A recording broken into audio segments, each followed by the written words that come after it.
शिक्षा का अधिकार समग्र शिक्षा अभियान के अंतर्गत राज्य शिक्षा केंद्र द्वारा आदेश जारी किया गया है, जिसमें वार्षिक मूल्यांकन सत्र 2023-24 कक्षा 3, 4, 6 व 7 हेतु वार्षिक परीक्षा परिणाम अभिलेख पत्रक एवं समग्र प्रगति पत्रक हेतु निर्देश दिए गए हैं।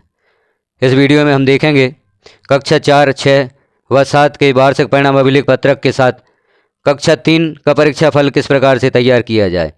कक्षा 3 में चूँकि FLN संचालित की जा रही है, तो FLN के रिकॉर्ड अनुसार कक्षा 3 का वार्षिक परिणाम अभिलेख पत्रक किस प्रकार से तैयार किया जाना है, उनका अंक निर्धारण किस प्रकार से होना है और कितने अंकों में से कक्षा 3 का परीक्षा फल तैयार किया जाना है। क्या वह 4, 6 व 7 जैसा ही होगा या कक्षा 3 का परीक्षा फल अलग से तैयार होगा। यहाँ हम देख लेते हैं आदेश में विषयांतर्गत संदर्भित पत्रों के क्रम में वार्षिक मूल्यांकन सत्र 2023-24 कक्षा 3, 4, 6 व 7 हेतु वार्षिक परिणाम अभिलेख पत्रक एवं समग्र प्रगति पत्रक में प्राप्त अंक या ग्रेड की प्रविष्टि निम्नानुसार अंकित किए जाएं। वार्षिक मूल्यांकन सत्र 2023-24 के वार्षिक परिणाम प्राथमिक कक्षा 3 व 4 एवं पूर्व माध्यमिक कक्षा 6 व 7 हेतु शैक्षिक मूल्यांकन एवं शैक्षिक क्षेत्र व व्यक्तिगत सामाजिक गुण हेतु पृथक पृथक वार्षिक परिणाम अभिलेख पत्रक के प्रारूप उपलब्ध कराए जा रहे हैं। शैक्षिक मूल्यांकन हेतु पत्रक ये 3 साइज पेपर में एवं शैक्षिक क्षेत्र व व्यक्तिगत सामाजिक गुण हेतु पत्रक ये 4 साइज पेपर में संदर्भित पत्र क्रमांक 3 अनुसार मुद्रित करवाकर शालाओं को उपलब्ध करवाए जाएं। कक्षा 3 के शैक्षिक मूल्यांकन हेतु वार्षिक परिणाम अभिलेख पत्रक में मासिक टेस्ट एवं वार्षिक प्रोजेक्ट के कॉलम में डैश अंकित किया जाए। यहाँ हम देख रहे हैं कक्षा 3 का शैक्षिक मूल्यांकन किस प्रकार से, प्रोजेक्ट और मासिक टेस्ट में क्या लिखा जाना है, इसे विशेष ध्यान से देखा जाए, क्योंकि कक्षा 3 के वार्षिक परिणाम को तैयार करने हेतु शिक्षकों को कन्फ्यूजन है कि किस प्रकार से तैयार किया जाएगा। तो यहाँ स्पष्ट किया गया है कक्षा 3 के शैक्षिक मूल्यांकन हेतु वार्षिक परिणाम अभिलेख पत्रक में मासिक टेस्ट एवं वार्षिक प्रोजेक्ट के कॉलम में डैश, यानी कक्षा 3 में मासिक टेस्ट नहीं होगा और प्रोजेक्ट भी नहीं होगा। मासिक टेस्ट में और प्रोजेक्ट के कॉलम में डैश अंकित करना है एवं वार्षिक परिणाम अर्धवार्षिक मूल्यांकन अधिकतम 40 अंक एवं वार्षिक लिखित मूल्यांकन अधिकतम 60 अंक के कुल योग 100 के आधार पर तैयार किया जाए।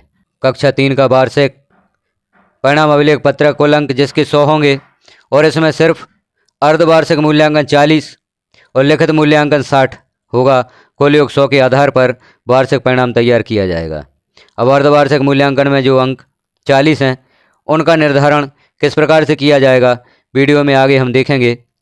प्राथमिक शालाओं में कक्षा 3 का अर्धवार्षिक अंक हम छात्रों को कैसे प्रदान करें, क्योंकि वार्षिक परीक्षा परिणाम जो तैयार होना है वह अर्धवार्षिक के 40 अंक और वार्षिक के 60 अंक कुल 100 अंकों पर तैयार किया जाना है।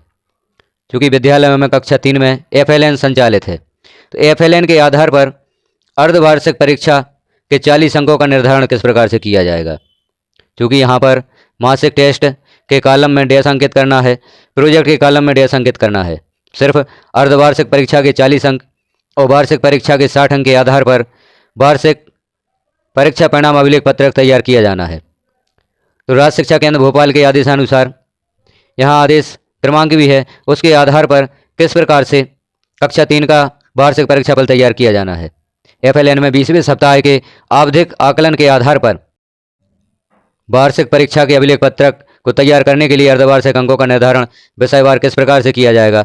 आपने FLN में गतिविधि अनुसार छात्रों को उनकी गतिविधियों के अनुसार कुछ बिंदु प्रदान किए हैं।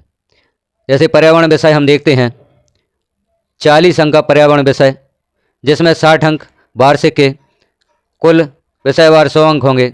पर्यावरण विषय में हम किस प्रकार से अर्धवार्षिक के अंकों का निर्धारण करेंगे, किस प्रकार से छात्र को अर्धवार्षिक परीक्षा में अंक प्रदान करेंगे। पर्यावरण में कुल कॉलम होंगे 8 और प्रत्येक कॉलम हेतु अधिकतम अंक होंगे 5। तो 8 कॉलम में अधिकतम अंक 5 का गुणा करके 40 अंक प्राप्त होंगे।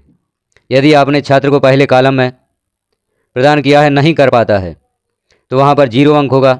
यदि छात्र गतिविधि को सहयोग से कर पाता है तो 3 अंक और स्वयं कर लेता है तो 5 अंक। यदि छात्र 3 अंक प्राप्त करता है तो 8 कॉलम में उसे 24 अंक प्राप्त होते हैं, और यदि छात्र 5 अंक प्राप्त करता है तो 8 कॉलम में उसे 40 अंक प्राप्त होंगे पर्यावरण विषय में। इस प्रकार से अर्धवार्षिक परीक्षा के अंक जो हम प्रदान करेंगे पर्यावरण विषय में, वह इस प्रक्रिया से प्राप्त करेंगे। प्रत्येक कॉलम में 3 प्रकार के बिंदु हमने छात्रों को प्रदान किए हैं प्रत्येक गतिविधि में, उसी प्रकार से हम उनको अंक प्रदान कर सकते हैं और वार्षिक परीक्षा फल में अर्धवार्षिक के अंक जोड़ सकते हैं। इसी प्रकार से अंग्रेजी विषय में भी अधिकतम अंक 40, इसमें कुल 5 कॉलम हैं और प्रत्येक कॉलम हेतु 8 अंक हैं। इस प्रकार से अंग्रेजी के 5 कॉलम के मिलाकर 8 अंक के अनुसार 40 अंक प्राप्त होंगे। और गतिविधि में यदि छात्र कुछ नहीं कर पाता है तो 0 अंक प्रदान करना है, सहयोग से करता है तो 4 अंक प्रदान करना है और स्वयं कर लेता है तो 8 अंक प्रदान करना है। इस प्रकार से अधिकतम अंक 8 होंगे और 5 कॉलम में यदि छात्र 8-8 अंक प्राप्त करता है तो उसके कुल अंक होंगे 40, और यदि छात्र 4 अंक प्राप्त करता है प्रत्येक कॉलम में तो उसके कुल अंक होंगे 20 अंग्रेजी विषय में। अब हम आगे देखते हैं हिंदी विषय। हिंदी में भी कुल अंक अधिकतम 40 हैं और वार्षिक के 60 हैं, तो यहाँ हमें अर्धवार्षिक ही देखना है। हिंदी में कुल 9 कॉलम हैं। प्रथम 6 कॉलम के लिए 5 अंक यानी 6 गुणा 5 बराबर 30 अंक होंगे। 7 कॉलम के लिए 4 अंक यानी 1 गुणा 4 बराबर 4 होंगे। 7वें कॉलम के लिए 4 अंक होंगे। तो इस कॉलम में यदि छात्र 4 अंक प्राप्त करता है तो इस कॉलम के कुल प्राप्त अंक 4 होंगे। 8 व 9 कॉलम के लिए 3 अंक निर्धारित हैं, तो 2 कॉलम में यदि छात्र 3-3 अंक प्राप्त करता है तो कुल 6 अंक होंगे और कुल प्राप्त अंक छात्र को 40 अंक होंगे। अब यहाँ पर गतिविधि में यदि छात्र को आपने कुछ नहीं कर पाता दिया है तो 0 अंक निर्धारित होगा।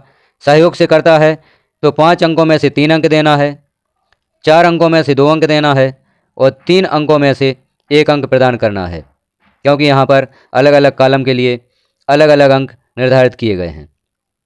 सहयोग से कर पाता है तो जिस कॉलम में 5 अंक निर्धारित हैं उसमें से 3 अंक देना है, 4 में से 2 अंक देना है और 3 में से 1 अंक देना है। और यदि स्वयं कर लेता है तो इन कॉलम के जो अंक निर्धारित हैं वह पूरे अंक प्रदान करना है। इस प्रकार से हिंदी विषय में 40 अंकों में से जो भी छात्र को प्राप्त अंक होंगे वह अर्धवार्षिक में लिखे जाएंगे। अब हम देखते हैं गणित विषय में कुल 11 कॉलम हैं और 11 कॉलम के कुल अंक 40 हैं अधिकतम और वार्षिक के 60। कुल वार्षिक जो परिणाम होगा वह 100 अंकों में से होगा। तो यहाँ हम अर्धवार्षिक के अंक निर्धारण देख लेते हैं। गणित में कुल 11 कॉलम है। प्रथम 4 कॉलम के लिए 3 अंक निर्धारित किए गए हैं और शेष सभी कॉलम के लिए 4 अंक निर्धारित किए गए हैं। प्रथम 4 कॉलम के लिए जो 3 अंक हैं वह कुल अंक होंगे 12 और शेष सभी कॉलम के लिए 4 अंक जो निर्धारित किए गए हैं, मतलब 7 कॉलम हैं, प्रत्येक के लिए 4 अंक हैं। तो यहाँ पर कुल जो अधिकतम अंक होंगे वह 28 होंगे और इनका योग जो होगा वह 40 अंक होगा। अब यहाँ आपने छात्र को गतिविधि में यदि दिया है कुछ नहीं कर पाता तो 0 अंक प्रदान करना है। सहयोग से करता है तो 0 में से 1 अंक और 4 में से 2 अंक प्रदान करना है। और छात्र स्वयं कर लेता है तो प्रत्येक कॉलम में पूरे अंक प्रदान करना है, जैसा कि ऊपर दिया गया है। प्रथम 4 कॉलम के लिए 3 अंक और शेष सभी 7 कॉलमों के लिए 4 अंक।